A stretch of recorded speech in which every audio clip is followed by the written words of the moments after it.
All right, so Ardelle has to say, our study begins by informing us of the number of years that Jacob lived in Egypt and the total number of years of his life. Genesis 47:28. Jacob lived in the land of Egypt 17 years. So the length of Jacob's life was 147 years. Numbers are always significant. Yes, indeed they are. Just like I was pointing out to you a minute ago regarding the time that David reigned over Israel. Those numbers are there for a reason. It's a nugget to dig out. You know, Scripture says that it's the glory of God to hide a thing and the glory of kings to search it out. Well, you know what? Search it out, because not only is the journey of discovery a lot of fun, but when you find the revelation, boy, it's pretty amazing when you find stuff like that. Numbers are always significant, and it is exciting when we can attribute meaning to them, especially when they point to the Messiah. Jacob lived 17 years in Egypt. That's interesting. Yeah, this is the same number of years Joseph lived with his father in Canaan before he was sold as a slave. Before I even read that, it just popped into my head, the correlation there. Yeah, very interesting. Every Hebrew letter has a number associated with it. Thus, you can add up the letters of words and find some interesting associations. Let's key in on the number 17 and find its link with Messiah.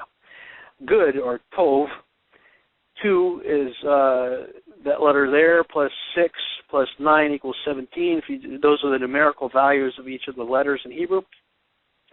Luke 18:19 says, so Yeshua said to them, why do you call me good? No one is good but one, that is Yah. Sacrifice is spelled out, and that number, the numerical value of the Hebrew letters that make that up are 8 plus 2 plus 7 equals 17.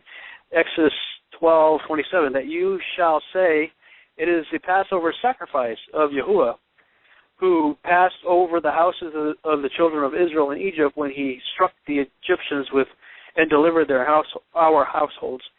Hebrews 10:12, but this man, after he had suffered one sacrifice for sins forever, sat down at the right hand of Yah.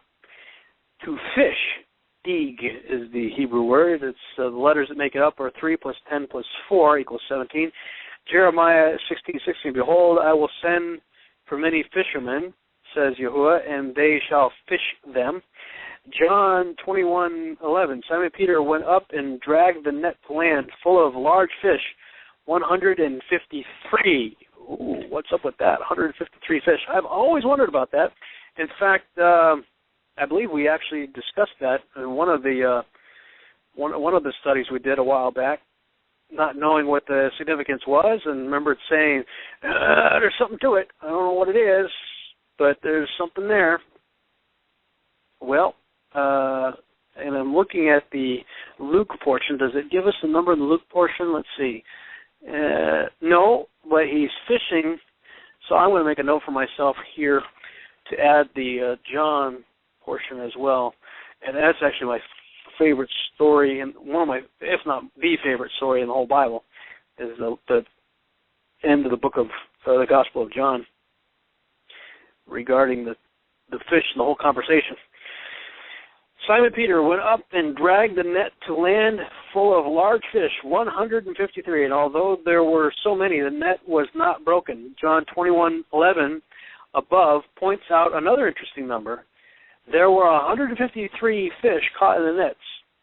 The Passover, Hapasak, is 8 plus 60 plus 80 plus 5 equals 153. So there's an interesting connection right there. 153 fish, that's the equivalent to the word Pesach or Hapasak, the Passover, 153.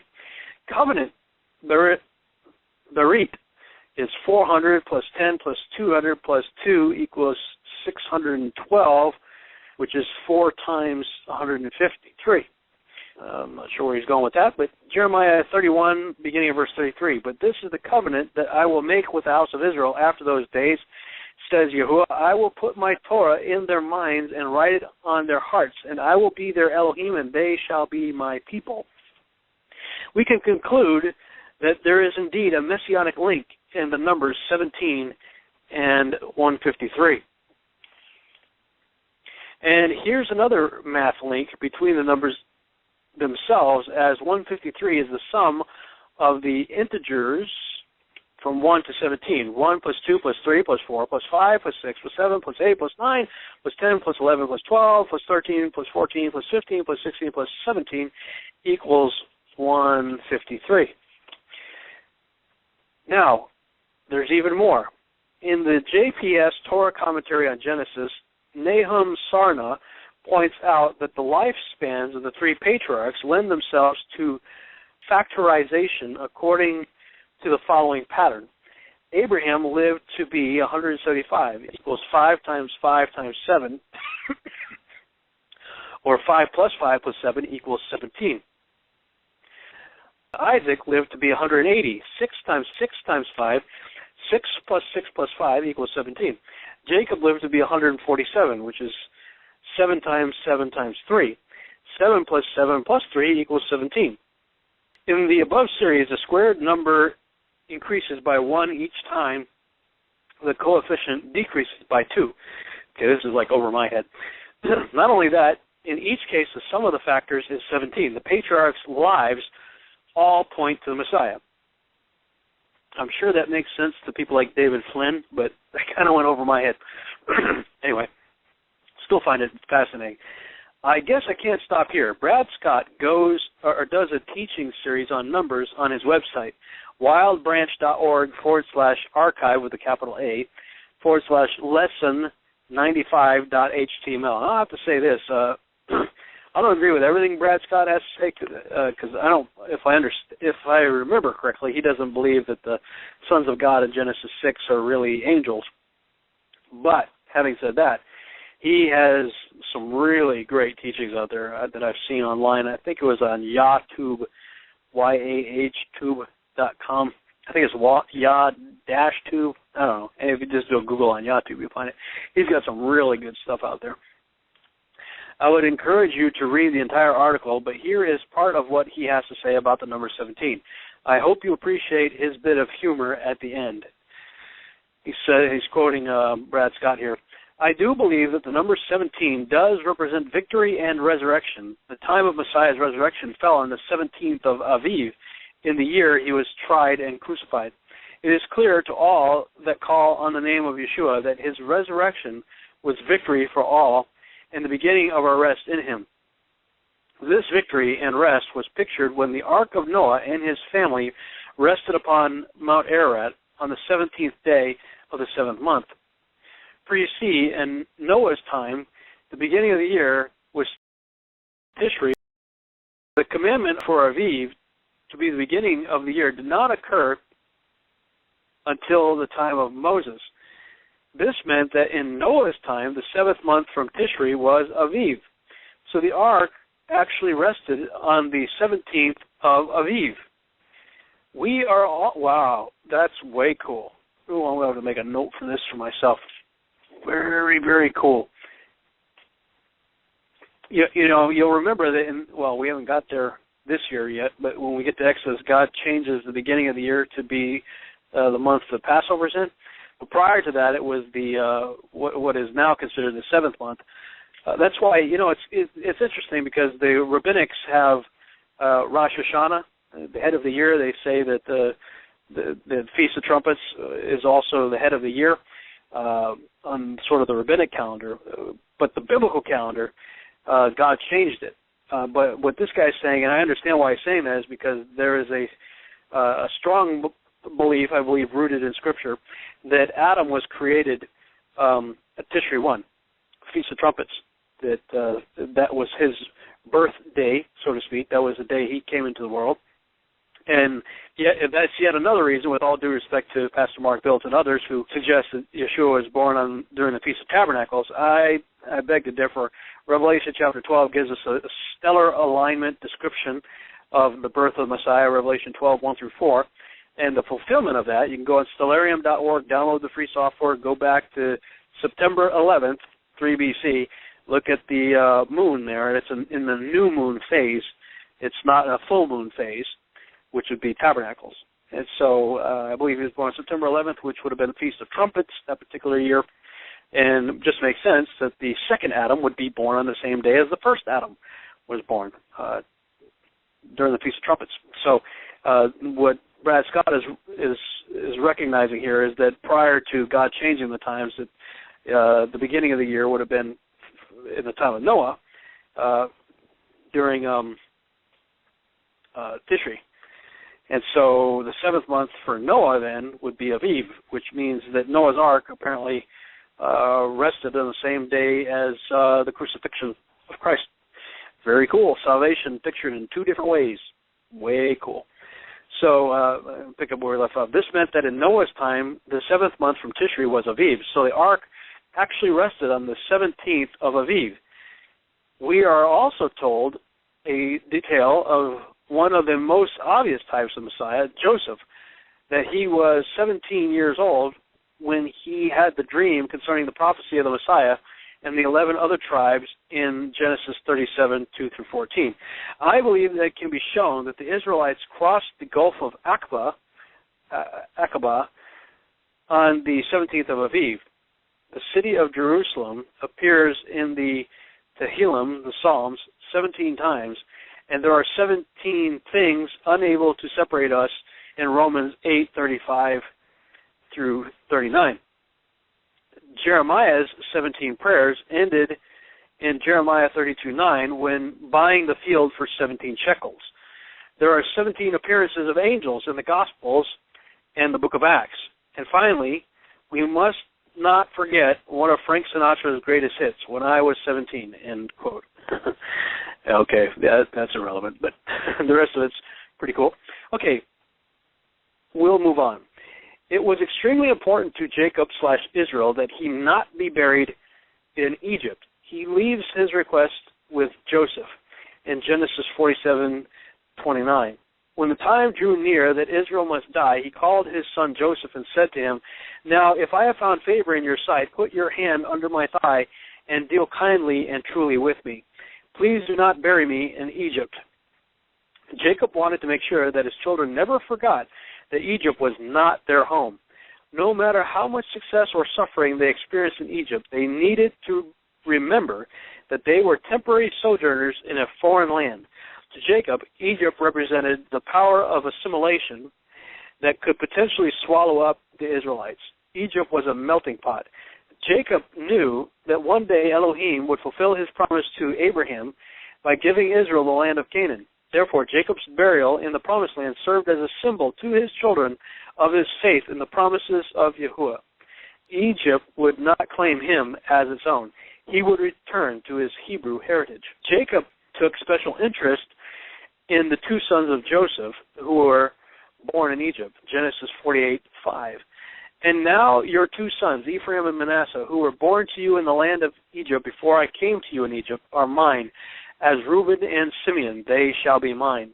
Yeah, that's really interesting. He basically moved them into position to usurp Reuben and Simeon. Why did Jacob take such an interest in these two grandsons and even elevate them to the position of his own sons? These boys were part of the Egyptian culture. Their mother was the daughter of an Egyptian priest. Presumably, they spoke Egyptian. Some teach that Jacob was attempting to rescue them from the grasp of Egypt. He blesses them with Israelite identity. For a moment, Jacob gets a little historical, and we are tempted to gloss over this verse in Genesis 48:7. But as for me, when I came from Padan, Rachel died beside me in the land of Canaan on the way, when there was but a little distance to go to Ephrath, and I buried her there on the way to Ephrath, that is Bethlehem. Ephrath means place of fruitfulness, and is a related word to Ephraim. Jacob is relating that incident where it appeared that Rachel's fruitfulness had ended. In fact, shortly before Rachel's death, Jacob had received a promise at Bethel that his family would be fruitful. In Genesis 35:11, we see, also Elohim said to him, I am El Shaddai, be fruitful and multiply.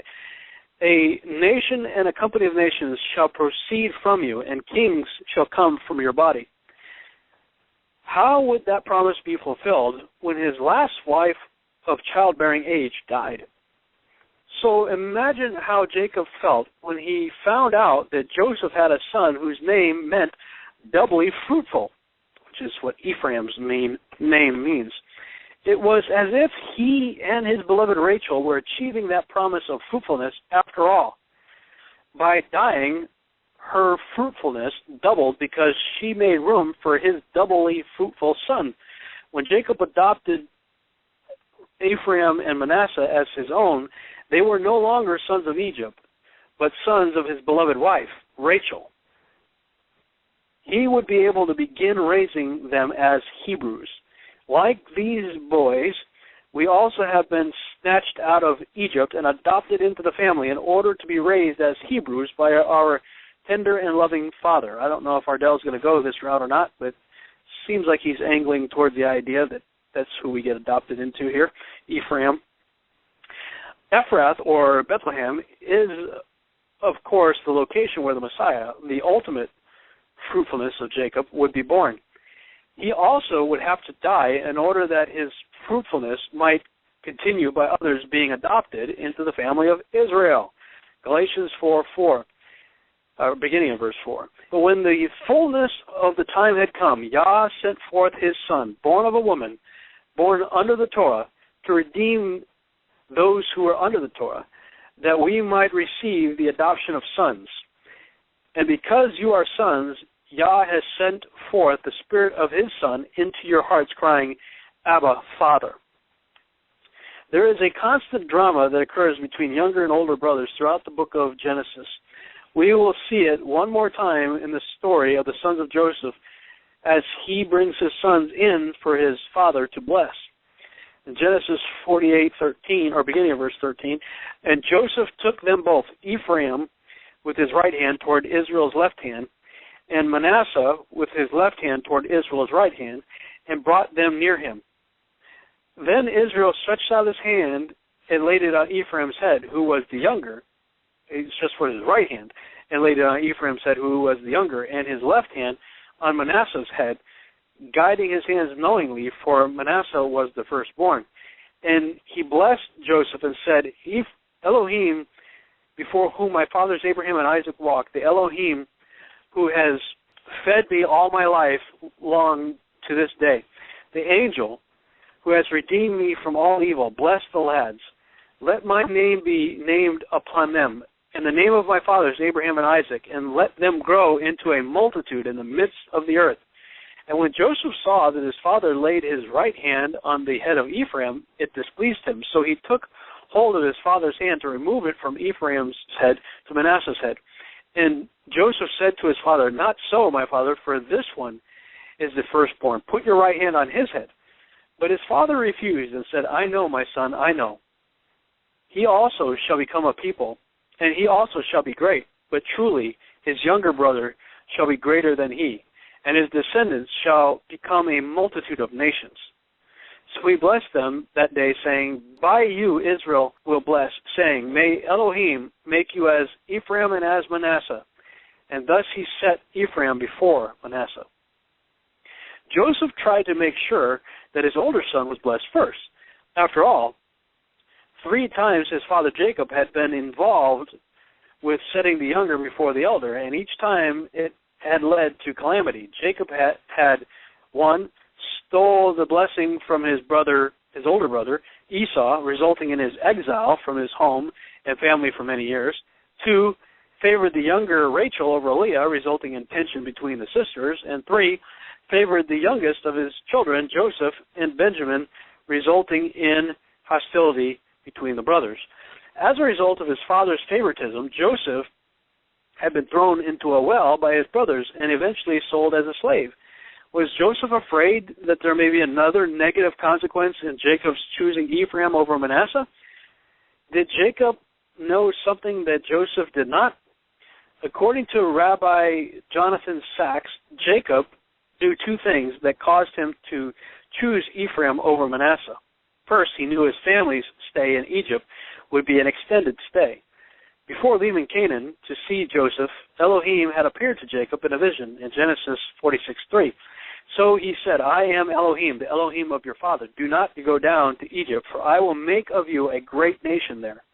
Jacob was aware that their entrance into Egypt was a part of the long exile which Elohim had told Abraham would be the fate of his children. In Genesis 15:13, we see it says, "Then he said to Abram, know certainly that your descendants will be strangers in a land that is not theirs, and will serve them, and they will afflict them 400 years.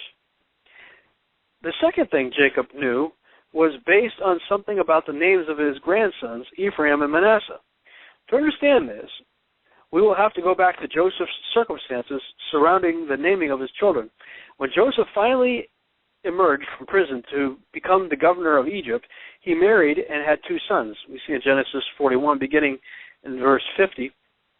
And to Joseph were born 2 sons before the years of famine came, whom Asenath, the daughter of Potiphera of On, bore to him. Joseph called the name of the firstborn Manasseh, for Elohim has made me forget all my toil and all my father's house. And the name of the second he called Ephraim, for Elohim has caused me to be fruitful in the land of my affliction." The following quotes are excellent insights from Rabbi Sachs. It says, quote, "With the utmost brevity, Torah intimates an experience of exile that was to be repeated many times across the centuries. At first, Joseph felt relief. The years as a slave, then a prisoner, were over. He had risen to greatness. In Canaan, he had been the youngest of 11 brothers in a nomadic family of shepherds. Now in Egypt, he was at the center of the greatest civilization of the ancient world, second only to Pharaoh in rank and power. No one reminded him of his background. With his royal robes and ring and chariot, he was an Egyptian prince, as Moses was later to be. The past was a bitter memory he sought to remove from his mind. Manasseh means forgetting. But as time passed, Joseph began to feel quite different emotions. Yes, he had arrived, but this people were not his, nor was its culture. To be sure, his family was, and in any worldly terms, undistinguished, unsophisticated. Yet they remained his family. They were the matrix of who he was. Though they were no more than shepherds, a class of that Egyptians despised, they had been spoken to by God, not the gods of the sun, the river, and death, the Egyptian pantheon, but God, the creator of heaven and earth, who did not make his home in temples and pyramids and panoplies or something like that of power, but who spoke in the human heart as a voice, lifting a simple family to moral greatness. By the time his second son was born, Joseph had undergone a profound change of heart. To be sure, he had all the trappings of earthly success. God has made me fruitful. But Egypt had become the land of my affliction. Why? Because it was exile. There is a sociological observation about immigrant groups known as Hanson's Law, which says the second generation seeks to remember what the first generation sought to forget. Joseph went through his transformation very quickly. It was already complete by the time his second son was born. By calling him Ephraim, he was remembering what, when Manasseh was born, he was trying to forget. Who he was, where he came from, where he belonged. Jacob's blessing of Ephraim over Manasseh had nothing to do with their ages and everything to do with their names. Knowing that these were the first 2 children of his family to be born in exile, knowing, too, that the exile would be prolonged and at times difficult and dark, Jacob sought to signal to all future generations that there would be a constant tension between the desire to forget, to assimilate, acculturate, anesthetize the hope of a return, and the promptings of memory, the knowledge that this is exile, that we are part of another story, that ultimate home is somewhere else. The children of forgetting, Manasseh, may have blessings, but greater are the blessings of a child, Ephraim, who remembers the past and future of which he is a part, end quote. Okay, let's focus in on some more of the interesting details of this scenario with Ephraim and Manasseh. First, let's specifically look at the verse, Genesis 48:14.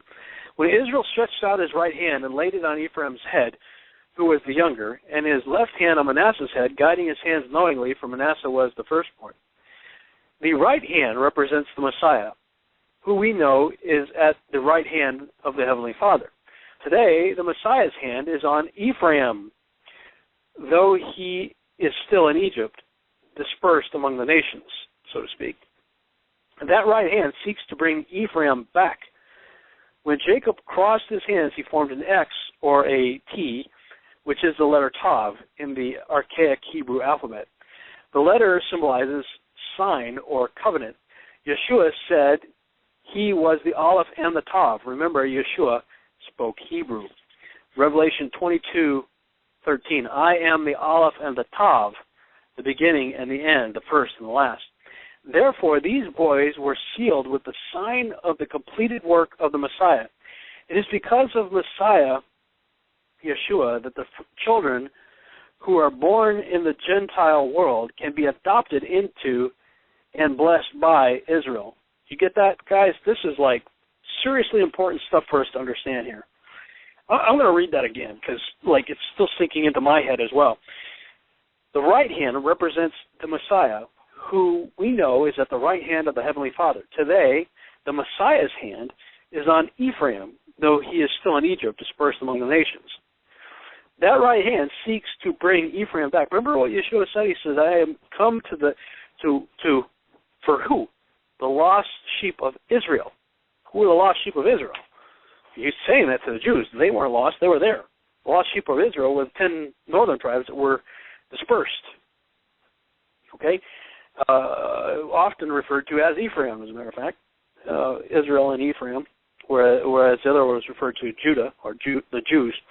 Today, the Messiah's right hand is on Ephraim, who is still in Egypt, dispersed among the nations. That right hand seeks to bring Ephraim back. When Jacob crossed his hands, he formed an X or a T, which is the letter Tav in the archaic Hebrew alphabet. The letter symbolizes sign or a covenant. Yeshua said he was the Aleph and Tav. Remember, he spoke Hebrew.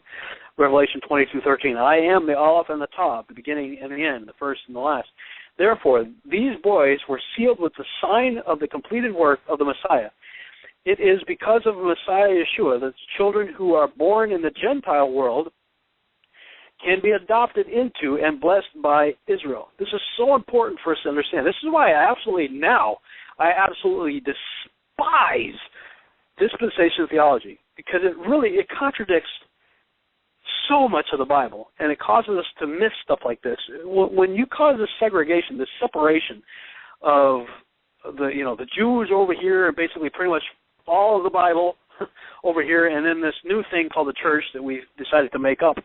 We're in our own members-only club with our own holidays like Christmas and Easter, where we totally disregard everything, like the whole Bible. To believe dispensation theology is to contradict, I'm just going to say it, pretty much the whole Bible, including the writings of Paul.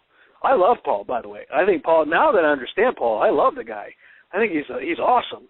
I'm not in the Hebrew roots movement. A lot of people in the Hebrew roots movement despise Paul. They think Paul is a heretic and a false prophet and everything else, because even they don't understand Paul. Now, I don't fully understand Paul either. Peter said that would happen. Peter said in his epistle that, Paul's writings are hard to understand, and ignorant and unstable people twist and distort his writings and fall into the error of lawlessness. Well, that's exactly what's happening. I don't claim to fully understand Paul either.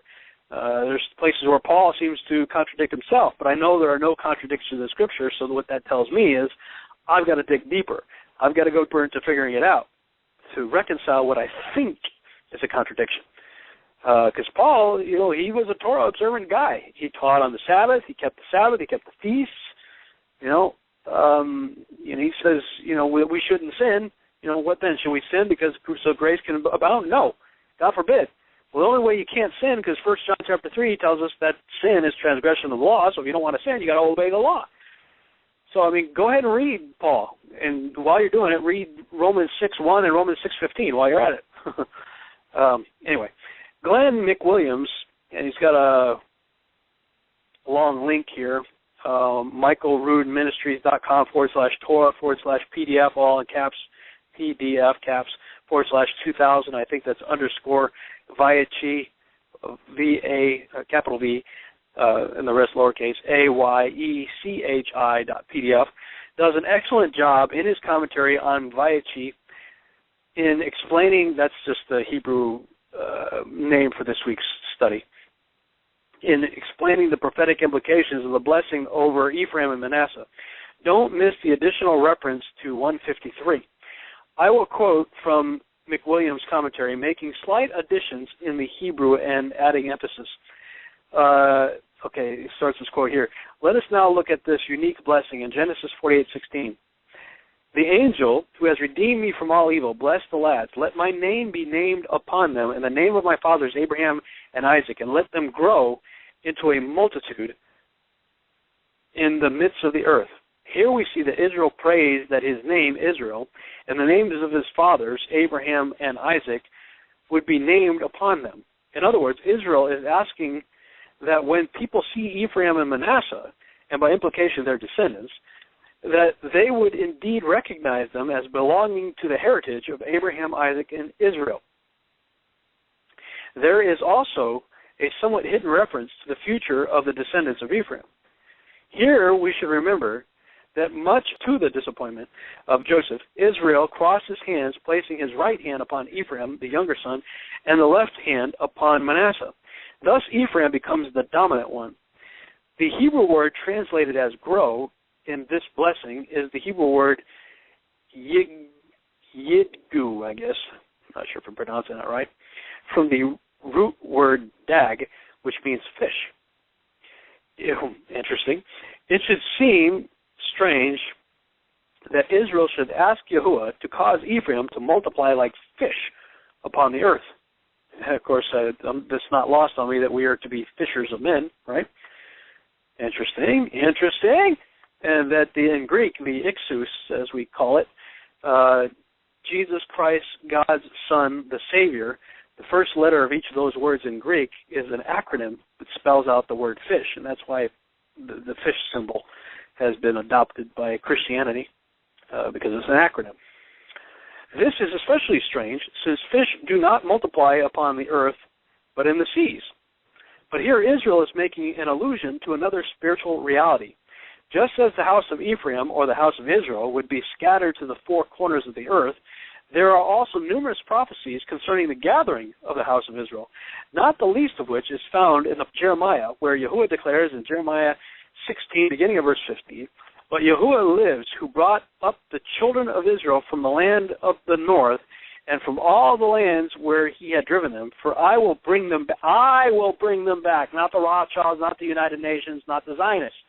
"I will bring them back into their land, which I gave to their fathers. Behold, I will send for many fishermen, says Yahuwah, and they shall fish them." Very interesting, very interesting. We may also remember that Yeshua called his disciples to a unique ministry in Mark 1, in the beginning of verse 16, "And as he walked by the Sea of Galilee, he saw Simon and Andrew, his brother, casting a net into the sea, for they were fishermen." Why did he choose fishermen? Then Yeshua said to them, "Follow me, and I will make you to become fishers of men." For whom would the Talmudim, the disciples of Yeshua, be fishing? Yeshua made this very clear in Matthew 10:6. "But go rather to the lost sheep of the house of Israel." Matthew 15:24. "But he answered and said, I was not sent except to the lost sheep of the house of Israel." Now he's saying this to Jews, okay? Who are the lost sheep of the house of Israel? Well, it's Ephraim, it's the northern tribes. That's who he was after. And Steve Collins does a great job of tying all this together and showing how the apostles weren't random where they went. We know that the disciples went to different places. We know where they ended up. And he really does a good job of showing why each disciple went to those specific places. Why did they go there? Because they knew that remnants of the lost sheep of Israel were there. That's why they went there. They weren't just randomly going to these different places. Neither was Paul. Paul was doing the same thing. That's why there are synagogues in these Gentile nations. You ever think about that? Why would there be synagogues in Gentile nations? Well, because there are people who were formerly of the 10 tribes that were scattered that retained their Israeli identity and belief. That's why there were synagogues already established in Gentile nations that Paul went to. There's people. We've got to understand this. That's why it's important, and that's why I so appreciate Jim Staley's. I mean, I don't agree with everything Jim says, but I love the guy. I think he's got some great revelation, especially in the identity crisis video. It's critical that you guys watch it and grasp it and understand it. There is yet another obtuse reference to the scattered house of Israel being fish, found in a resurrection appearance story in the Gospel of John. After Yeshua's death and resurrection, Yeshua's disciples returned once more to their actual fishing nets. They fished all night and caught nothing. The next morning, Yeshua was standing on the beach, and he called to them to cast their net on the right side of the ship. When they did so, their net was filled. The Gospel tells us exactly how many fish they caught. In John 21:11, Simon Peter went up and dragged the net to land full of large fish, 153. And although there were so many, the net was not broken. Oh, guys, this is so, I don't know if you're getting this. If you're not, maybe I'm doing a poor job reading it, but download this PDF and study it and read it for yourself, because this is huge. This is like massively huge, big huge. Again, I don't have a word to describe how big huge it is. It's just like massively big huge. Most of us would have been quite content to know that they caught a lot of fish, or 100 fish, or even 150 fish. But the gospel writer tells us that it was exactly 153 fish. If the author took the time to relay this specific detail, we should reckon that it must have a specific significance. Of course, you got to understand, these Jews, they understood that stuff because they understood the Torah.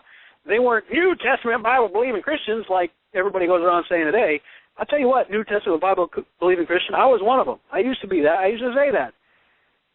But to say you're a New Testament Bible-believing Christian basically means you diss the entire Old Testament. It's good for a couple of Sunday school stories, or maybe pictures up in the hallways of your Christian school. Scenes of Noah's Ark or whatnot. It's so important. I like the way Doug Hamp puts it. He basically says that the New Testament is commentary on the Old Testament. Well, what are they commenting on? You got to understand this. Everybody in the New Testament understood so much more than we understand, because their Bible was what we now call the Old Testament. And specifically the Bible of the Bible of the Old Testament was the Torah. That's why we're studying this stuff. This is awesome. The sages tell us that the number 153 is a reference to a statement by the prophet Hosea. Hosea 1, beginning of verse 10. Yet the number of the children of Israel shall be as the sand of the sea, which cannot be measured or numbered. And it shall come to pass in the place where it was said to them, you are not my people. There it shall be said to them, you are sons of the living Elohim. Then the children of Judah and the children of Israel shall be gathered together and appoint for themselves one head, and they shall come up out of the land, for great will be the day of Jezreel. To understand the connection between the prophecy of Israel's return and the reconciliation of the two houses of the nation of Israel, as we see in Ezekiel 37, the two sticks, stick of Ephraim, stick of Judah, and the 153 fish that were caught by Yeshua's disciples, we need to recognize that the gematria of the phrase, the sons of Elohim, is 153. Sons of Elohim, spelled out in Hebrew, looking at the letters there, is 40 plus 10 plus 5 plus 30 plus 1 plus 5 plus 10 plus 50 plus 2 equals 153. Sons of Elohim. Man, I could barely sit still. I'm like jacked out of my mind. This stuff's so cool. This is exciting.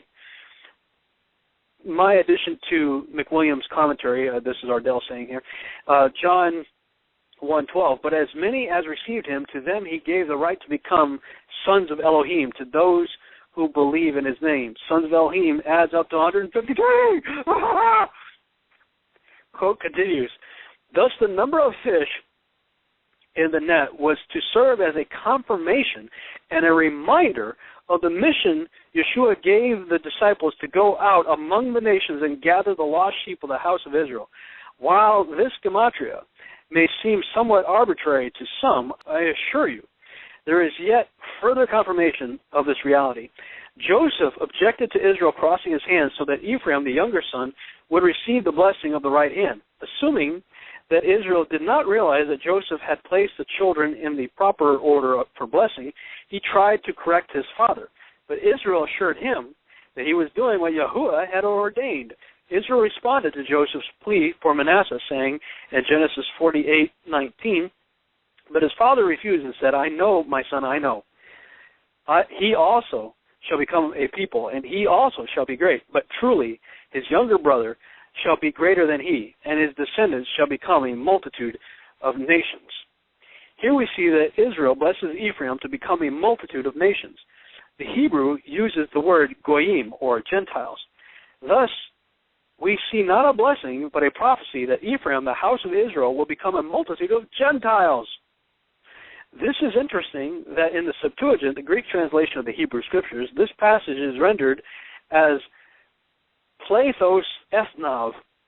We should note the similarity between this phrase and that used by the Apostle Paul when he describes how the Gentiles were broken off the wild olive tree and grafted into the cultivated tree. Romans 11:25. For I do not desire, brethren, that you should be ignorant of this mystery, lest you should be wise in your own opinion, that blindness in part has happened to Israel until the fullness of the Gentiles has come in. The phrase fullness of the Gentiles in the Greek manuscripts is a similar pleroma ton ethnon. The similarities are too blatant not to see the connection between them. Clearly, Paul understood the ministry of reconciliation of Messiah and his disciples. So Paul would write to the brethren in Ephesus in Ephesians 2, beginning of verse 11, therefore remember that you, once Gentiles in the flesh, who are called uncircumcision by what is called the circumcision, made in the flesh by hands, that at that time you were without Messiah, being aliens from the commonwealth of Israel, and strangers from the covenants of promise, having no hope and without Adonai in the world. But now, in Messiah, you who once were far off have been brought near by the blood of Messiah. He himself is our peace, who has made both one and has broken down the middle wall of separation. Oh, man, dispensationalists out there, you've got to understand this. Read this 100 times until you get it. This is awesome. Yeah, everybody goes, I'm a Gentile believer. No, you're not. That's an oxymoron. You cannot be a Gentile believer. A Gentile is somebody who is out of covenant. A believer is someone who's in covenant. So how can you be an out of covenant, in covenant person? You can't be. You don't call yourself a Gentile believer because you're not. King James actually gets this right when it says that the believers who were of the Gentiles. In other words, they came from the Gentiles. That's what Ephesians is talking about. Man, I don't have time to go expound on this, but read it, study it. Oh, this is so awesome. Ephesians 2:19. Now, therefore, you are no longer strangers and foreigners, but fellow citizens with the saints and members of the household of Adonai. And this is where Ardelle concludes his quotation of the other guy. Ardelle continues, it is a custom in Jewish and Torah-observant homes to bless sons on the evening of Shabbat with the words, may you be like Ephraim and Manasseh. Based on the blessing Jacob gives Joseph's sons in Genesis 48:20. Why are sons blessed with these names and not with the names of our more famous patriarchs? One reason is the desire for our children to be strong enough to keep their Hebrew identity, even if it is within a hostile and pagan environment. Another thought is that Ephraim and Manasseh were the first pair of Hebrew brothers who did not fight.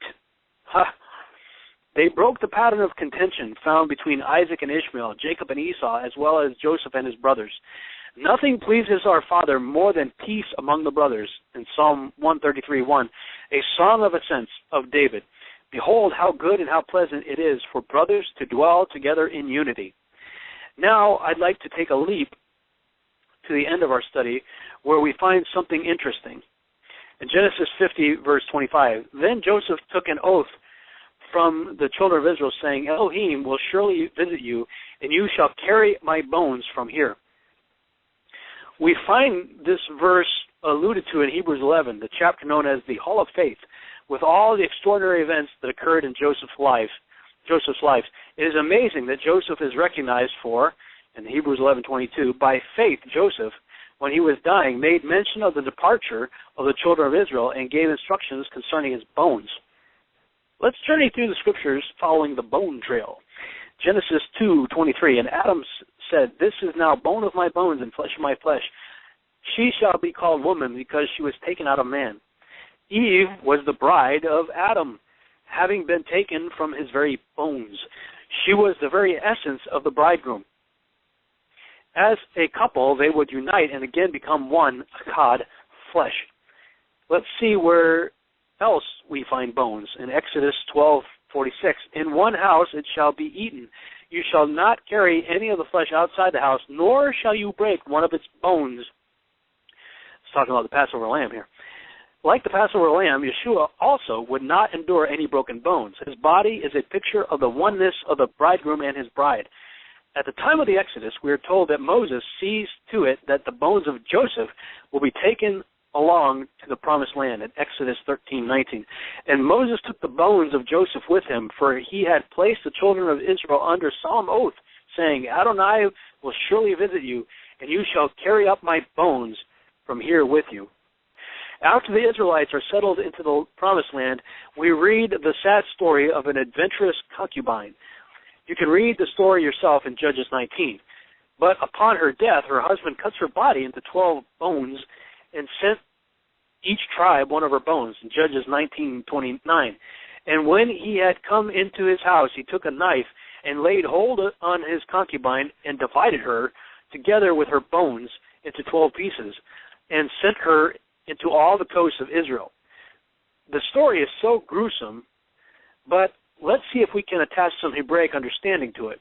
Jeff Benner, known for his ancient Hebrew insights, paints an interesting picture of the word for covenant that just might tie in. The following is quoted from his book, The Living Words, Volume 1, where he quotes, while the Hebrew word berit means covenant, the root of the word and its cultural background are helpful in understanding its fuller meaning. This word comes from the root bara, meaning to select the choicest meat.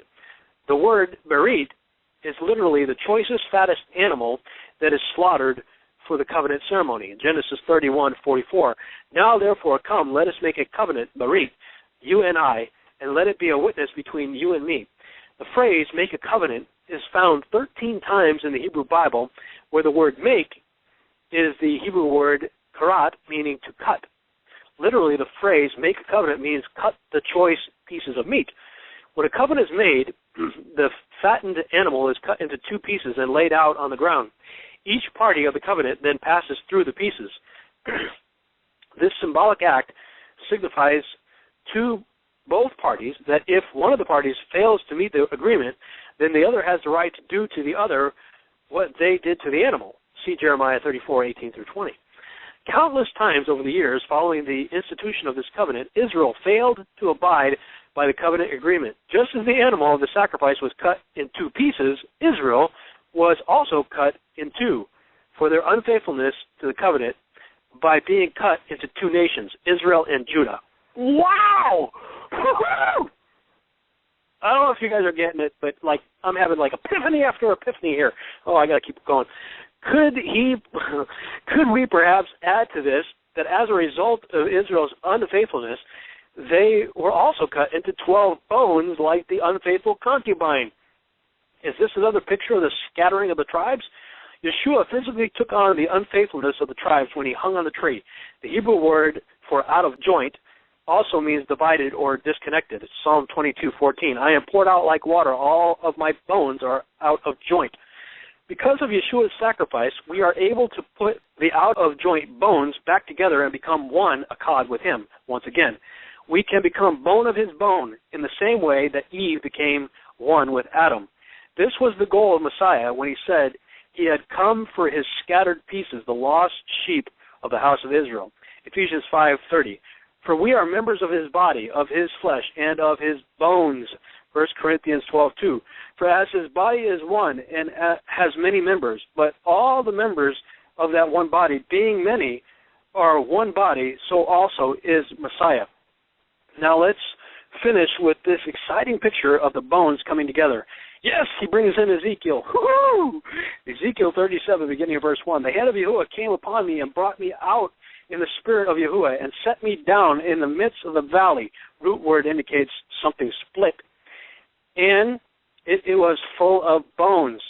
Then he caused me pass by them all round, and behold, there were very many in the open valley, and indeed they were very dry. And he said to me, Son of man, can these bones live? So I answered, O Adonai Yahuwah, you know. Again he said to me, prophesy to these bones, and say to them, O dry bones, hear, Shema, the word of Yahuwah. Thus says Adonai Yahuwah to these bones, surely I will cause breath to enter you, and you shall live.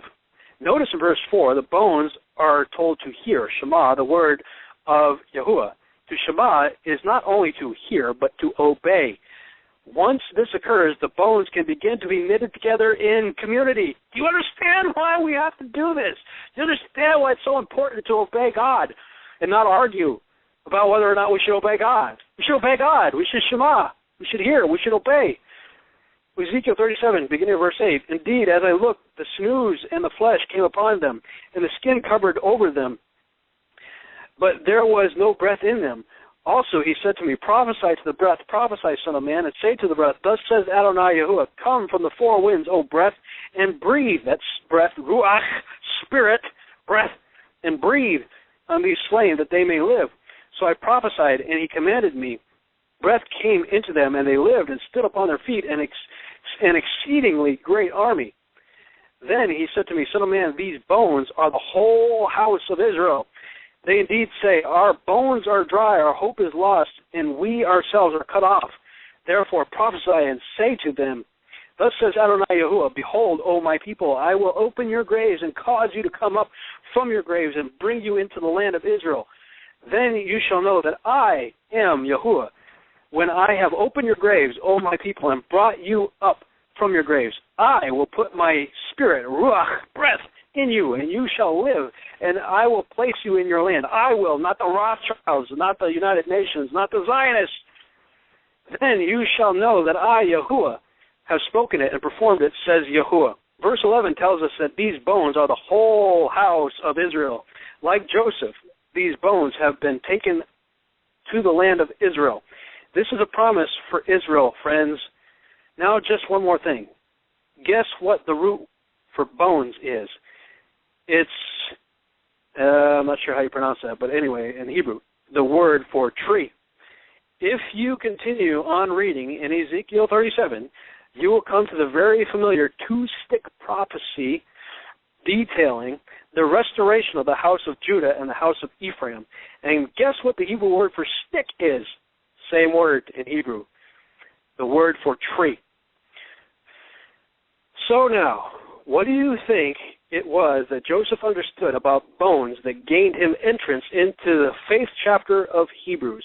I think Joseph understood that his life was a living representation of the restoration of the 12 tribes of Israel before they had even split. He knew that the return of his bones to Israel paralleled the eventual return of all of Israel to the Promised Land. Joseph was noted for his faith in Hebrews 11 because he caught the vision. Baruch Hashem, Shabbat Shalom, Ardelle. Man, I'm not sitting anymore, guys. I've been standing up because I'm like jacked out of my mind, excited. Exciting stuff, exciting stuff. Go back and read that commentary again, guys. Get it, understand it, let it sink in. Watch Jim Staley's Identity Crisis and learn who you are. It's important. This stuff's important, guys.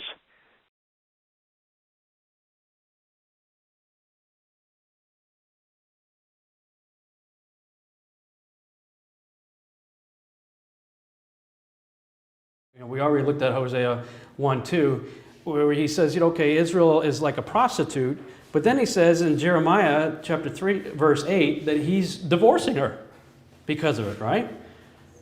Well, okay, so Israel was married to Yahuwah at when? When was Israel married to Yahuwah? Mount Sinai, right? It was Pentecost, but not the one in Acts chapter 2. This is the first one, right? Now note that Judah is separate there, and I find that interesting because when you look in Matthew 15:24, Yeshua is talking to the Jews, right? He's talking to Jews, and he said, but he answered and said, I was sent only to the lost sheep of the house of Israel. I mean, now all of a sudden, all of his parables are starting to make a lot of sense, a lot more sense. They're not just cutesy little stories like the prodigal son story. I mean, you're like, whoa. I mean, he's talking to Judah, and he said, look, I'm only coming for the rebellious prodigal son, the lost sheep of Israel. Now, question. If, as most of us have been taught, the church didn't show up until 50 days after the resurrection at the Pentecost of Acts 2, how then can this scripture make sense, where it says in Ephesians 5:25, husbands, love your wives, even as Christ also loved the church and gave himself for it? If the church supposedly didn't show up until Pentecost, Acts chapter 2, how could he love something that wasn't there and give himself to something that wasn't there yet? It doesn't make any sense. Ephesians 5:25, it only makes sense in the light of Deuteronomy 24. Deuteronomy 24, 1 through 4. When a man hath taken a wife and married her, and it come to pass that she find no favor in his eyes, because he hath found some uncleanness in her, then let him write her a bill of divorcement, and give it in her hand, and send her out of his house. And when she is departed out of the house, she may go and be another man's wife. And if the latter husband hate her, and write her a bill of divorcement, and giveth it in her hand, and sendeth her away, or sendeth her out of his house, or if the latter husband die, which took her to be his wife, her former husband, which sent her away, may not take her again to be his wife, after that she is defiled. For that is an abomination before the Lord. And thou shalt not cause the land to sin, which the Lord thy God giveth thee for an inheritance. This is the big mystery that Paul figured out. I mean, we were told growing up in dispensation theology that the church was in the Old Testament, what? Concealed, and in the New Testament, revealed. Nonsense! Stephen in Acts chapter 7, I think it's verse 38, talks about the church in the wilderness. The great mystery that Paul, I believe, figured out was, okay, he divorced Israel, but yet we see the prophets over and over and over again saying he's going to take her back. How in the world could he do that without violating his own law? Paul's the one that figured it out. Like, before I didn't really get Paul. It's kind of like for me, I got Peter, he's zealous, and I'll go with you to death, and, a little girl calls him on, and he, denies the Lord 3 times, and he wept bitterly after that. I'm like, I get him. It's kind of like Batman, I get Batman, he's a rich guy with cool tools, but, he could be hurt, but like Superman, I couldn't relate to, Peter and Paul, I couldn't get Paul until I understood this identity crisis thing, understood who I am in Israel, and start to see what he's seeing, because Paul is literally writing out his epiphanies. He's like, wow, oh man, this is incredible. And he's writing it, and we have the opportunity to read it and go on the journey with him. Hosea says, this will illustrate, right, how Israel has acted like a prostitute. I will turn my back. And then we see in Hosea chapter 2, next chapter, he says, I will win her back again. So this is where you start seeing this idea of, I'm divorcing you, but I'm taking you back. And how in that world could that happen without violating Deuteronomy 24? We see the divorcement in Jeremiah 3. The only way the husband could take back the bride he had divorced without breaking his own law, Deuteronomy 24, would be to die for her. I believe this was the great mystery that Paul figured out concerning the church. We see in 1 Corinthians 7:39, the wife is bound by the law. Which law? The law of Deuteronomy 24, right? As long as her husband lives. But if her husband is dead, she is at liberty to be married to whom she will, only in the Lord. Now watch this. Romans 7, 1 through 4. Know ye not, brethren, for I speak to them that know the law. So Paul, the Torah scholar, is saying, okay, pay attention. Those of you who understand the law, all right, this is what I'm saying to you. How that the law hath dominion over a man as long as he liveth. For the woman which hath a husband is bound by the law to her husband, and so long as he liveth. But if the husband be dead, she is loose from the law of her husband. So then, if, while her husband liveth, she be married to another man, she shall be called an adulteress. But if her husband be dead, she is free from that law, so that she is no adulteress, though she be married to another man. Wherefore, my brethren, ye also are become dead to the law. Which law? The whole thing? The Torah, 10 Commandments? Which one? The law of the bride. Right? By the body of Christ, that you should be married to another, even to him who is raised from the dead, that we should bring forth fruit unto God. Did you catch it? The Holman Christian Standard Bible, I think, renders Romans 7:4 a little clearer. It says, therefore, my brothers, you also were put to death in relation to the law through the crucified body of the Messiah, so that you may belong to another, to him who was raised from the dead, that we may bear fruit for God. How amazing is that? That's the greatest love story ever told. Hosea 2:17 through 20. O Israel, I will wipe the many names of Baal from your lips, and you will never mention them again. On that day I will make a covenant with all the wild animals and the birds of the sky and the animals that scurry along the ground, so they will not harm you. I will remove all weapons of war from the land. Are there weapons of war in the land of Israel right now? Yes. Hint, hint, all swords and bows, so you can live unafraid in peace and safety. Is there peace and safety in the land right now? Huh. I will make you my wife forever, showing you righteousness and justice, unfailing love and compassion. I will be faithful to you and make you mine, and you will finally know me as Yahuwah. Who are the Balaams? The Balaam. Well, it all goes back to Nimrod, the god of this world, including Baal. I talked about this in some of the earlier sessions, and I cover it at length in this presentation right here, Mythology and the Coming Great Deception. He's going to wipe all those names out of our mouth. Yeah. Woo! How awesome was last night? Singing around the fire. Billion stars in the sky. I can't wait till this is a long gone memory. I can't wait till this little fellowship we have here has turned into millions, hundreds of millions. And we're singing like we did last night with the pillar of fire going before us. When he takes us into the land, not the Rothschilds and Zionists and the United Nations. Hosea 2:22 through 23. Then the earth will answer the thirsty cries of the grain, the grapevines and the olive trees, and they in turn will answer Jezreel, right? God plants. At that time, I will plant a crop of Israelites and raise them for myself. I will show love to those I called not loved, and to those I called not my people, I will say, now you are my people. And they will reply, you are our God. How many of you know that's a renewal of vows right there? Sheila and I were able to do that just a little while ago. Do the renewal here. And you know what's so cool? When we got married on July 7th, 2007. 777 was like the only day that would work for me. I'm like, that. If I'm going to do this, because this is my second marriage. My first time my picker was broke. So I said, Father, I want you to pick the next one.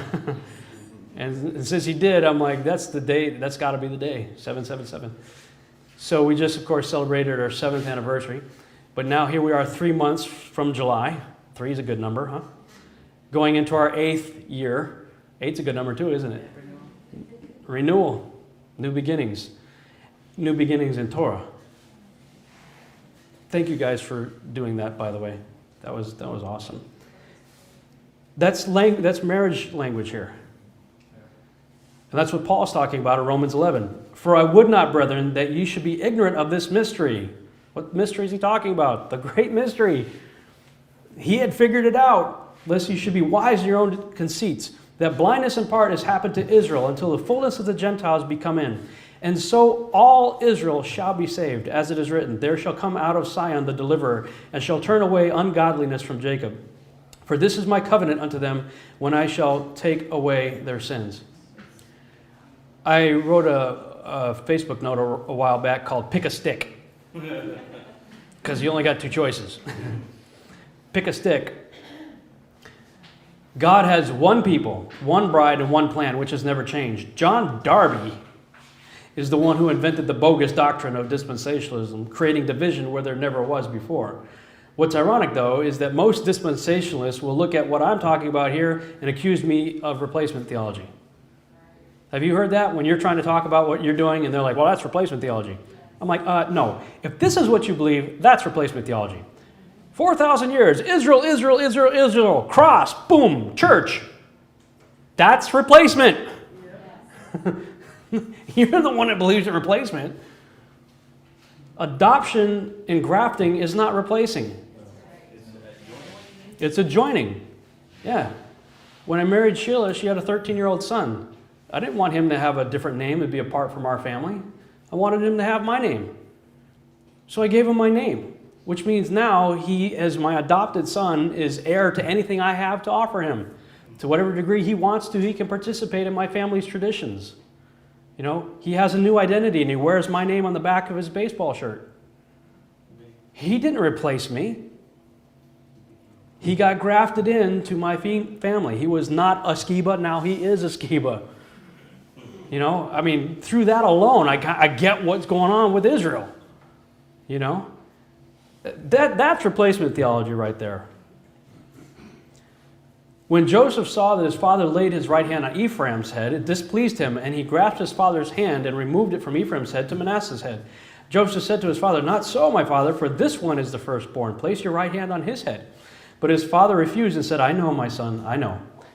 He also will become a people, and he also will be great. However, his younger brother shall be greater than he, and his descendants shall become a multitude of nations." He blessed them that day, saying, "By you Israel will pronounce blessings, saying, may God make you like Ephraim and Manasseh." And if you look up the Hebrew that's going on there, you see Milo, however you pronounce that, and Hagoyim. That's the fullness of the Gentiles.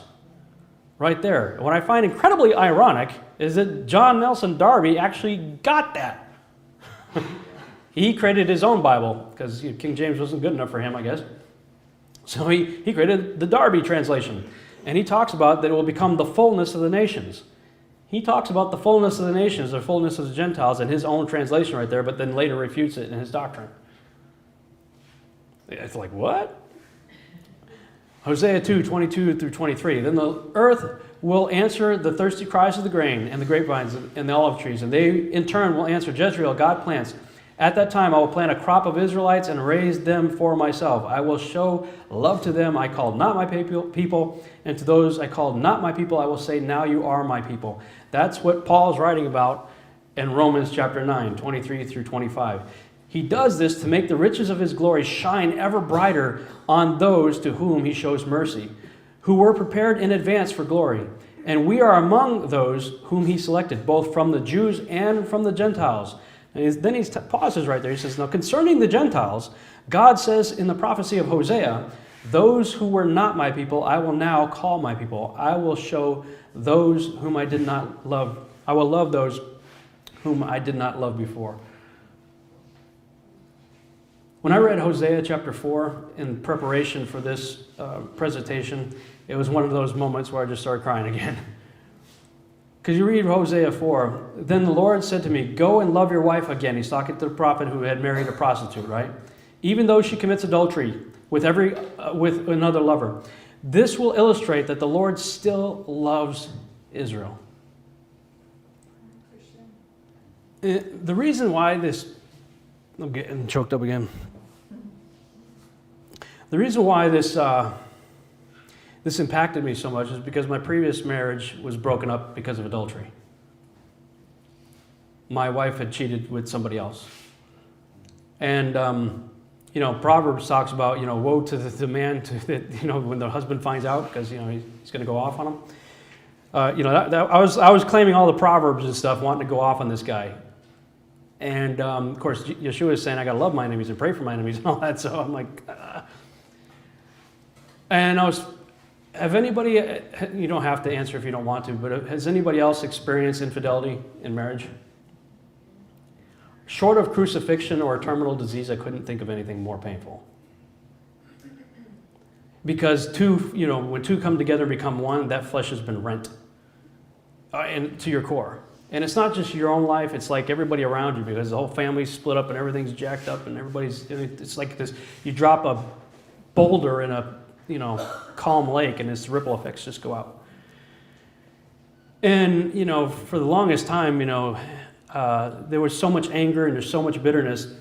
But how many of you know that forgiveness is not for the one who offended you, but it's for you? Not forgiving somebody else is like drinking poison and expecting them to get sick. And somebody had to illustrate that to me because I couldn't get through this forgiveness and this program that I was going to. And they were trying to teach me, look, Rob, forgiveness is for you. It's not for that person. It's for you. Because I was like, they don't deserve my forgiveness. And I said, okay, Rob, fine. Grab your chair and go hold it and stand in the corner. I'm like, fine, whatever. And grab my chair and I'm over there in the corner. and I'm holding my chair, and they worked with each, we had 5 people in a small group, and each person takes about 45 minutes to work through stuff. So they went through the other 4 people, and then they came to me. I'm still holding the stupid chair. I'm putting it on my head, I'm holding it on my knee, I'm compensating, because now my arms are shaking, all my muscles are burning, and they're like, why are you still holding your chair? I'm like, because you told me to!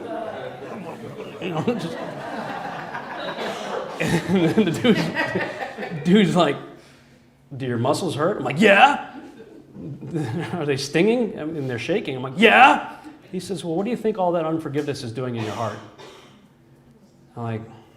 He's like, it's burning you up, man. It's killing you.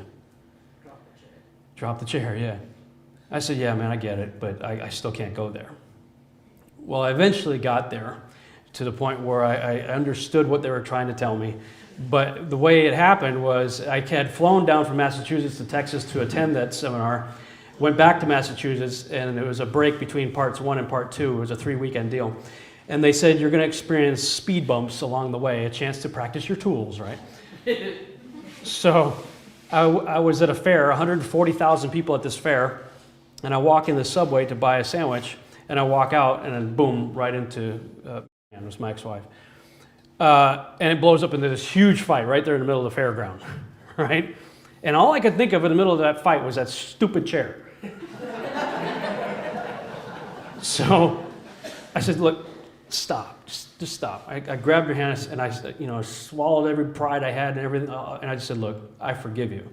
And she says, for what? I didn't do anything wrong. Forgiveness is for me, forgiveness is for me. I'm going to go get my chair now.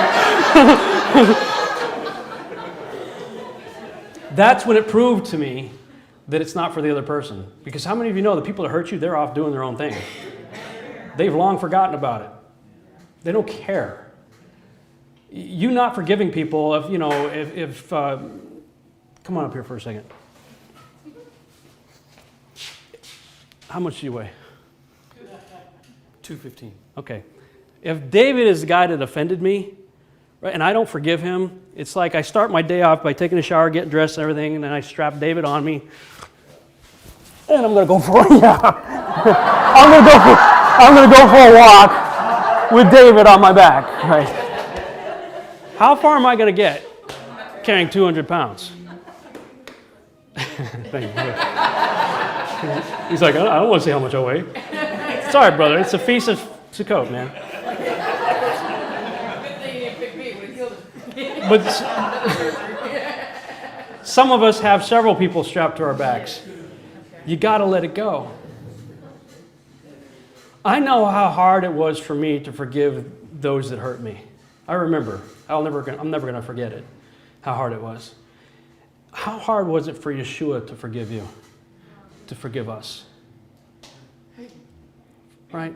Yahuwah sent his only begotten son, right, to go through that so that I could have a relationship with him again. I'm looking at this. He says, this will illustrate that the Lord still loves his whoring bride that's out there. And for the longest time, I had so much anger and bitterness, and finally I had to get to the place where, forgiveness, Peter says, how many times must I forgive my brother? 7 times? Is that cool? 70 times.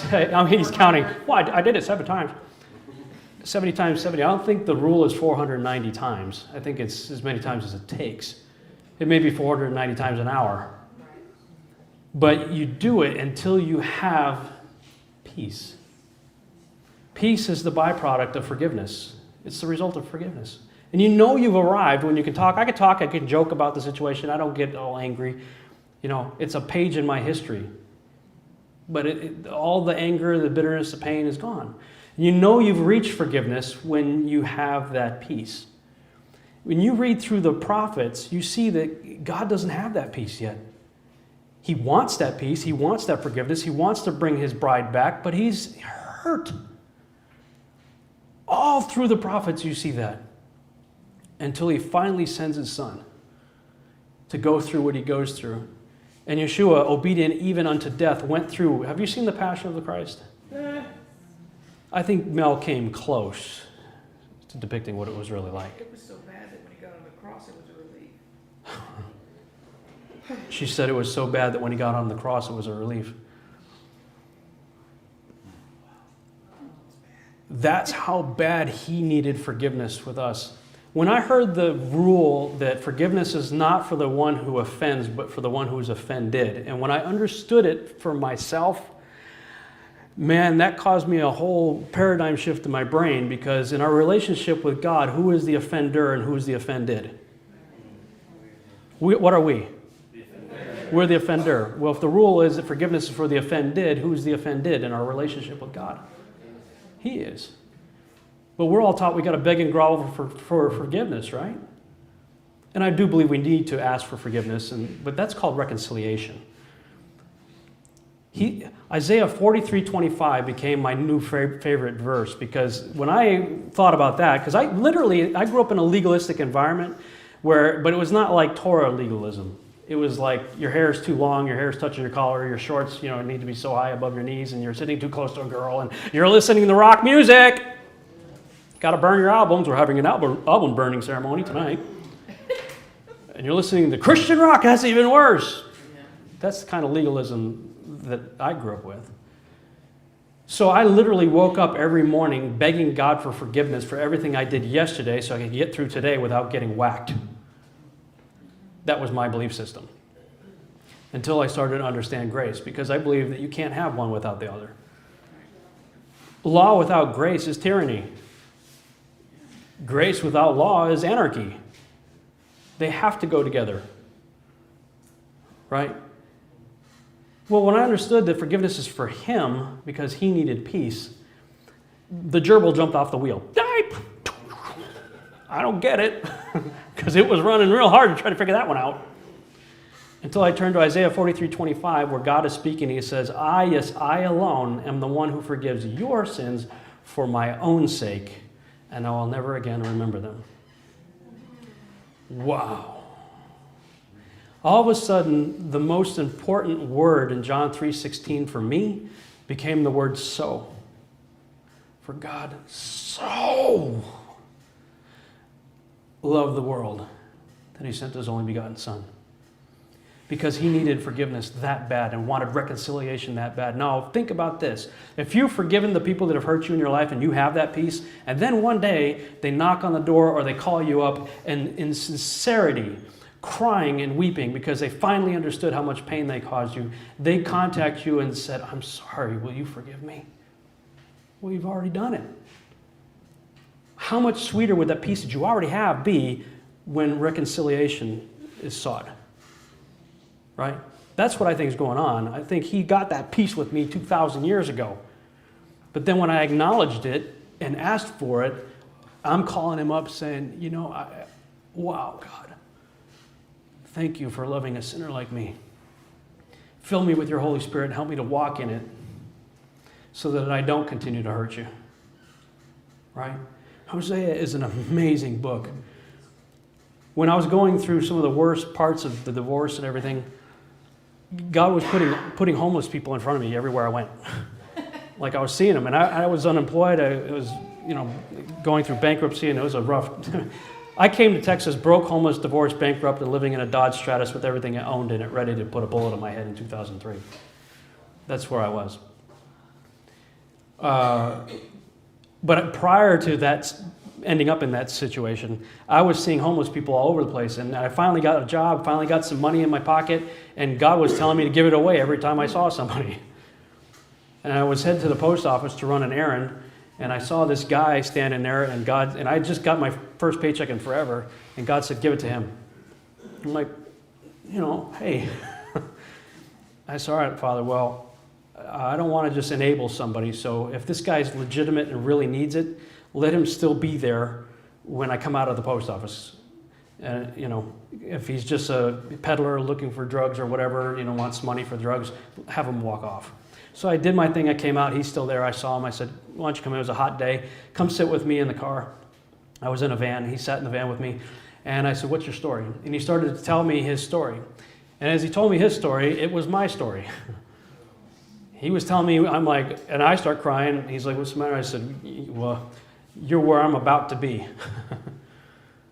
And he says, you need to read the book of Hosea.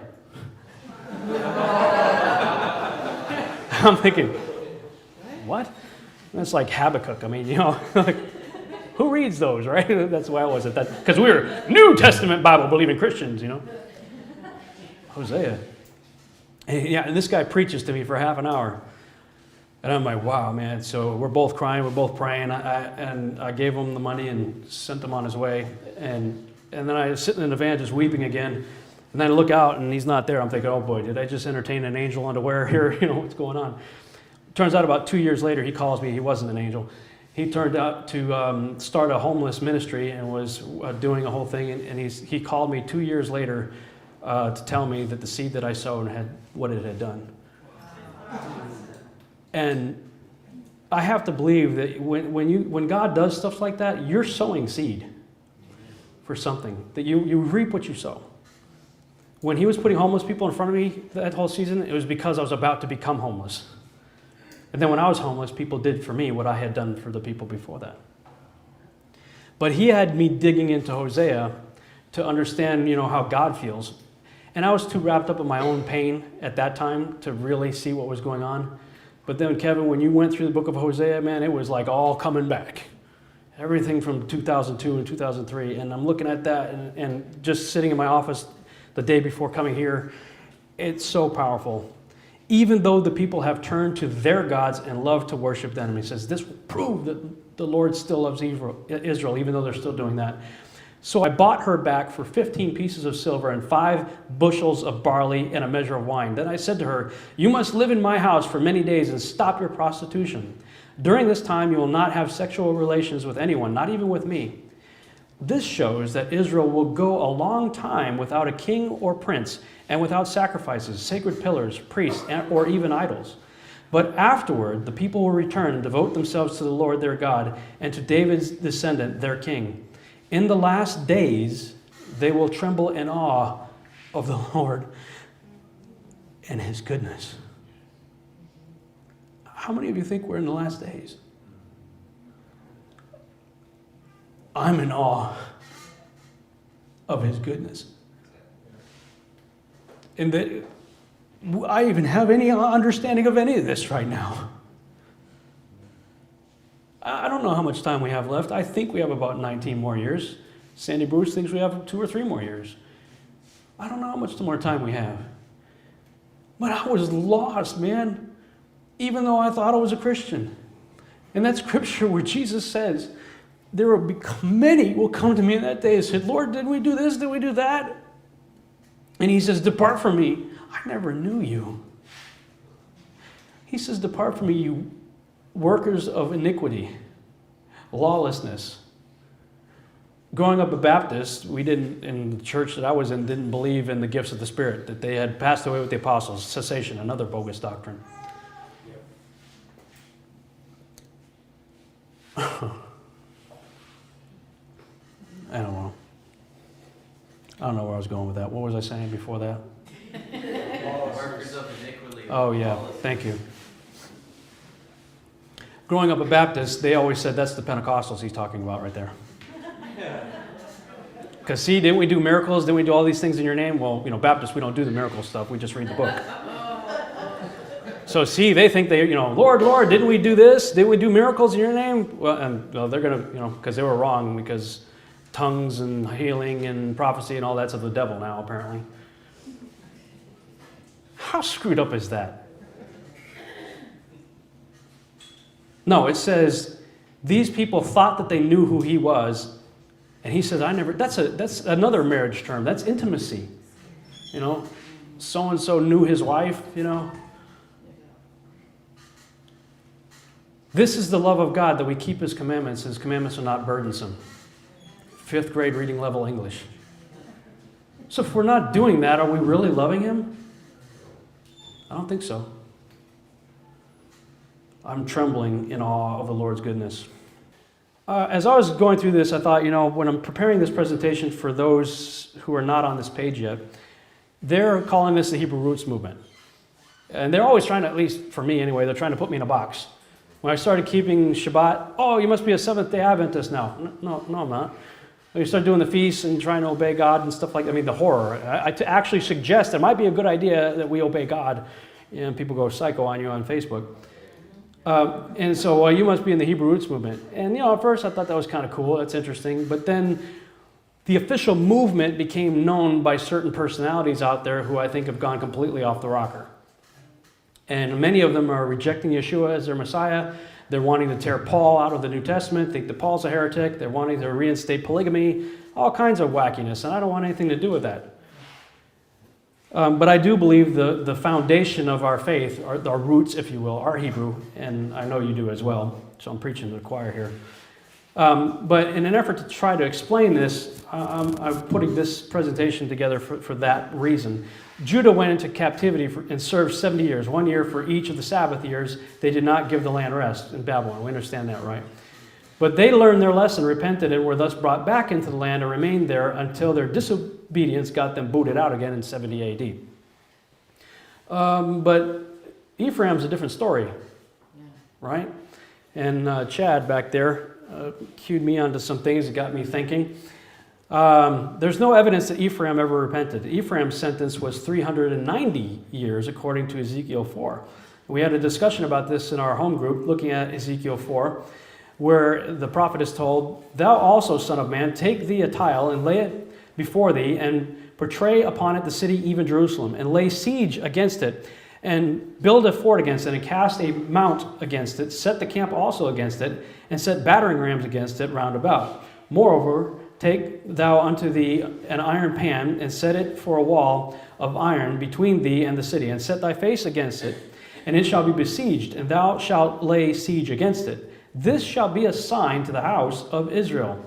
Lie also upon thy left side, and lay the iniquity of the house of Israel upon it. According to the number of the days that thou shalt lie upon it, thou shalt bear their iniquity. For I had laid upon thee the years of their iniquity, according to the number of the days.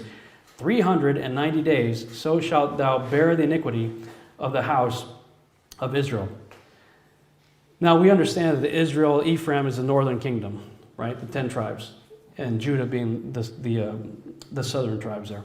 Well, when we were thinking about Ephraim's sentence of 390 years, and according to Ezekiel 4, and the fact that they didn't repent, well, we wondered, could they have gotten 7 times the length of their punishment, according to the principle established in Leviticus 26. Chad wondered if they received the 7 times judgment, so he decided to do the 390 years of initial judgment times 7 for not repenting. That equals 2,730 years total. Well, when you look in, like some of these BibleStudyTools.com, when Ephraim went into Assyrian captivity, that was in roughly 721 BC. So you subtract that, to find out what it would be in our time, the 721 BC years, get rid of those, and you end up with 2009 AD. And that's when we came into this understanding, Sheila and I, in 2009. We've traveled, I know there's forerunners in here that have been doing this for, some cases, decades. But we found everywhere from South Africa to Canada and all over the United States, the average time period was 2009. When we'd ask people, when did you start coming into understanding of Torah? When did you start keeping the Sabbath? When did you start doing the feast? And it's crazy how many of you would say somewhere in roughly 2009 time frame you started doing? A fair amount of people in here too. I just believe that Ephraim's waking up.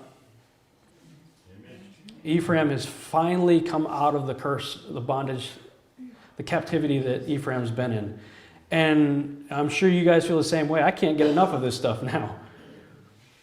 I've told you before, I had a King James Thompson Chain Reference Bible highlighted and annotated in grade school. Been through the thing my whole life. It's a brand new book. I'm seeing stuff I'd never seen before.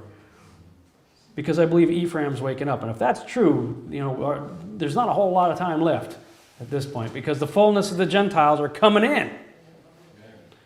And when you look at the last book of what we call the Old Testament, and I don't even like saying that anymore. I don't like saying Old Testament, New Testament. In fact, when people were trying to put me in a box, I said, stop! I'm not a Hebrew roots guy. I'm not a Seventh-day Adventist. I'm not anything. If you want to put me in a box, I'll create one. It's called the Whole Bible Movement. And so I tore 2 pages out of my book, the commercial interruptions, the one that says Old Testament and New Testament. Just tore them out. So now my Bible goes from the table of contents to the maps. It's one complete story with no commercial interruptions. So if I'm in a movement, I'm in the whole Bible movement. I believe it from the beginning of Genesis to the end of Revelation. And I believe it all applies to me.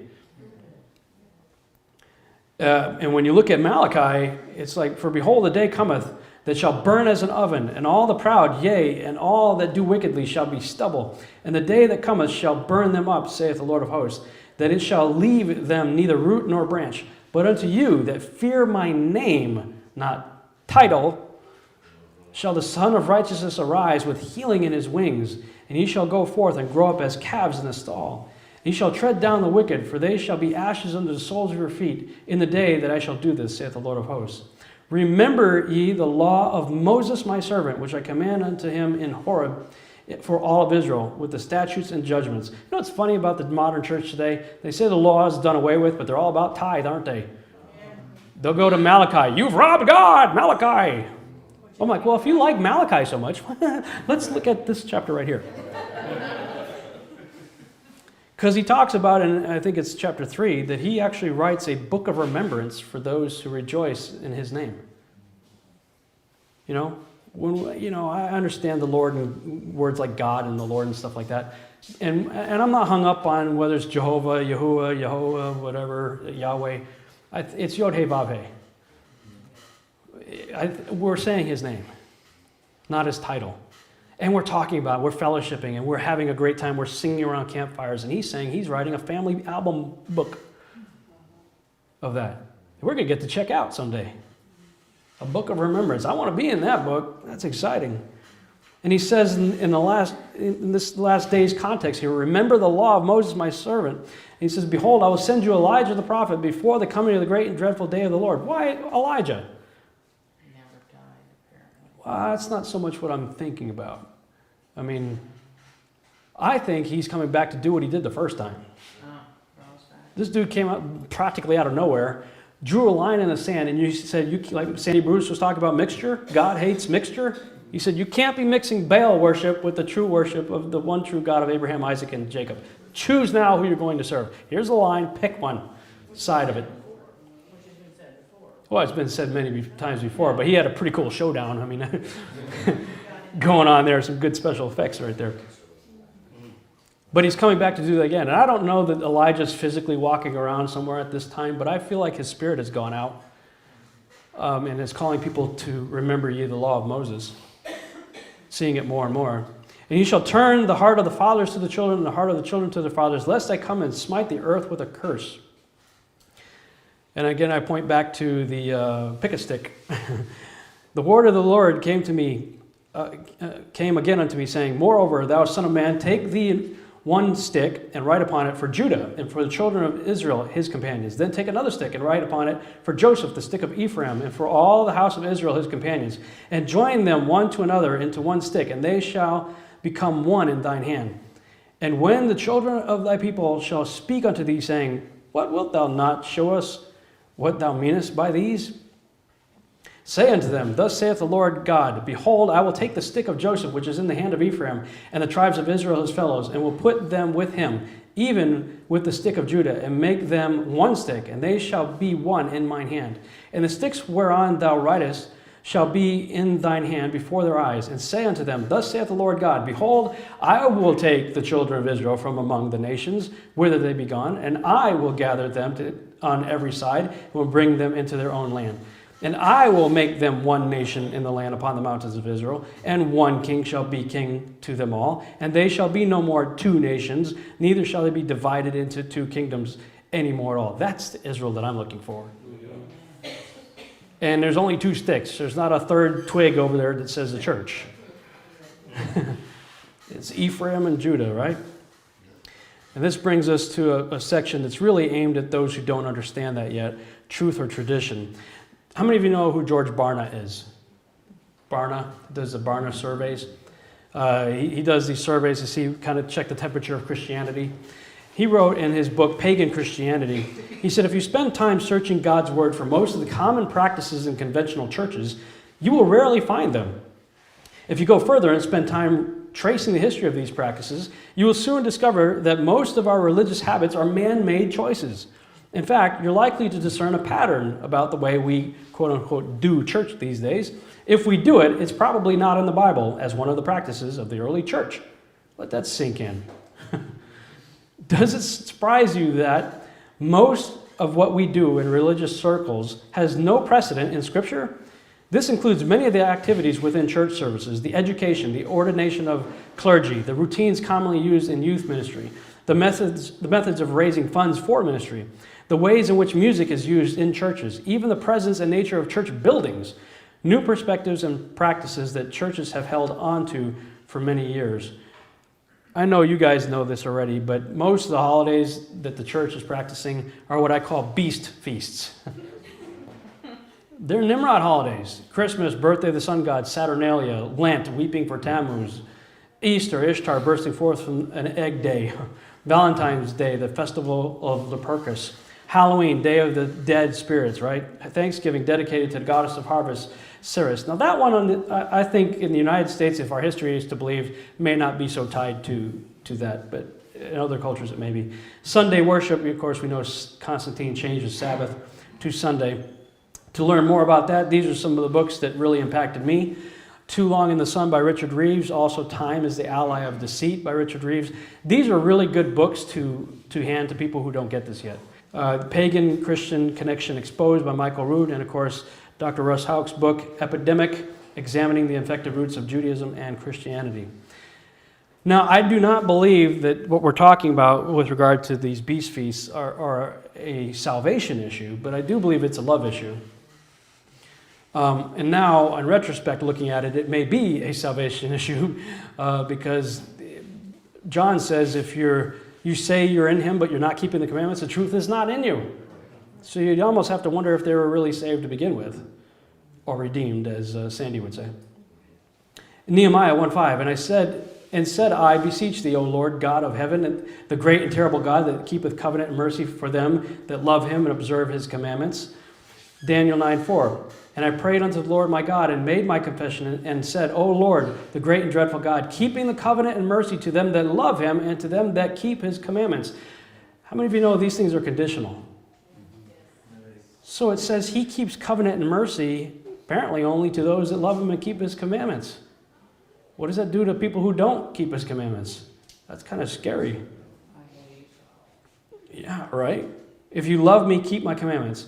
You know, when it comes to these other things, I have very, very fond memories of the Christmas and Easter stuff. You know, there was a time when all of our family got together, just like most of you guys. We had our fun times together. That's me right there, by the way, Santa Claus. I toured the country for a year and a half with Alvin and the Chipmunks. In the summer tour, I was David Savell. Alvin! That was me. Well, then the guy who played Santa got sick, so I ended up playing Santa, and they had another guy who was a sub for me. And then I ended up being a mall Santa, okay? Now, of course, they had to use a lot of fat pads and all that for I could play Santa. But, you know, I played the game like everybody else. I loved Christmas. And on Good Friday and Easter, I wrote, directed, and played Yeshua in Passion Plays. That's me playing Jesus in Passion Plays. But you know what broke my heart as I've come into more of the understanding that we have, is Yeshua said the only sign that would be given is the sign of Jonah. That as Jonah was 3 days and 3 nights in the belly of the whale, so he would be in the heart of the earth, right? 72 hours. How do you get 72 hours between Good Friday and Sunday? You don't. But he said that's the only sign that's going to be given that he's the Messiah. So all this time I'm playing the part of the Messiah, I was actually denying that he was. With the whole Good Friday and Sunday thing. That's sobering. You know, if that's the only sign that's given, and we're all blowing it with the Good Friday and Easter Sunday. But this is a quote from Michael Rood. He said, traditions are handed down in innocence and accepted in ignorance. I don't believe anybody had malice or ill will toward us when they passed down these traditions. I believe they too accepted them in ignorance and didn't bother to check. So we must check these things out for ourselves. Of course, we've got other scriptures. You guys know all these about loving him and his commandments are not grievous. It's an issue of love. You guys here are familiar with Jeremiah 10 regarding cutting a tree, right? Bringing it in, decking it with silver and gold. People want to deny that that's talking about the Christmas tree. They said that's talking about making idols. I said, well, think about this. Why did you put a tree in this as the centerpiece in your living room and you're bowing down before it to lay down presents, and you're bowing down before it to take presents. That sounds like an idol to me. And you're adorning it. And without getting too crude, that's a phallic symbol. And balls are balls. And tinsel, well, I'm not going to go there. Never mind. It's disgusting, though, when you get right down to it. You know, I mean, all of these things are related to the solstices and equinox and everything. We should have nothing to do with them. The call is to come out of Babylon in the last days. Jim Staley, again, has some great teachings. How many of you guys have seen Truth or Tradition, his series there? I found that this is probably one of the best ones to give to our friends and family that don't yet understand what we're talking about here. It's very non-offensive, and it's quite thorough. But when you come out of Babylon, it's like, okay, you know, we want to hold on to these things that we thought were so cool. Well, that's the only time we can hang out with our families and all this. But Yeshua's over there going, and Yahuwah's saying, hey, but come over here. And when I finally understood what was going on with the feasts, man, we're trading up. Yeah. We're getting rid of 2 beast feasts. We're getting 7. 8 if we count the Sabbath. That's a good deal. Get rid of 2, get 8. You know, and we know, you know, 3 feasts, 7 appointed times. Why these holidays? This is what it started to click for me, is when I realized they are the Moedim, appointed times, right? That we are to Mikra. When I looked at the definition of Mikra, assembly, convocation, rehearsal, boom, I got it.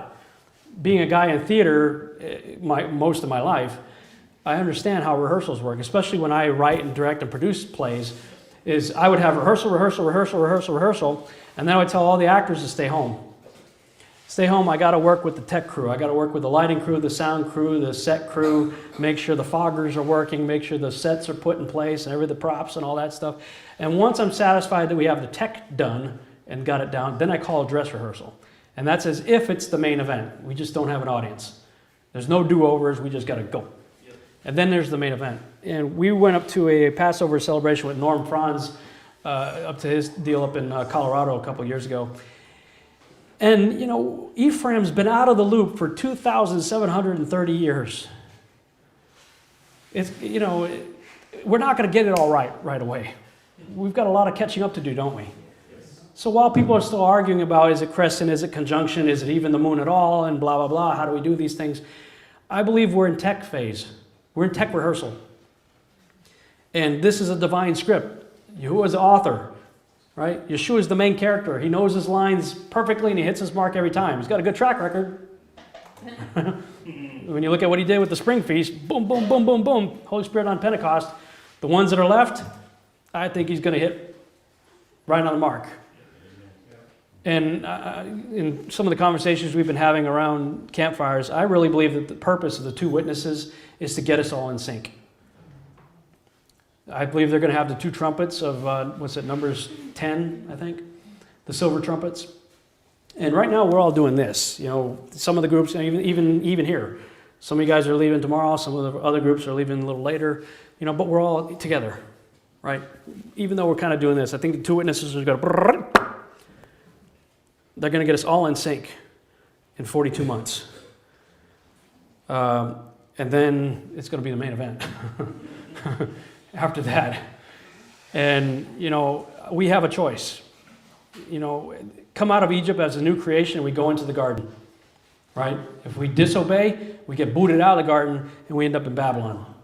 But the call of the last days is to come out of Babylon because Yahuwah is saying, hey, let's return to the garden. I really want to hang out with you. Thank you very much.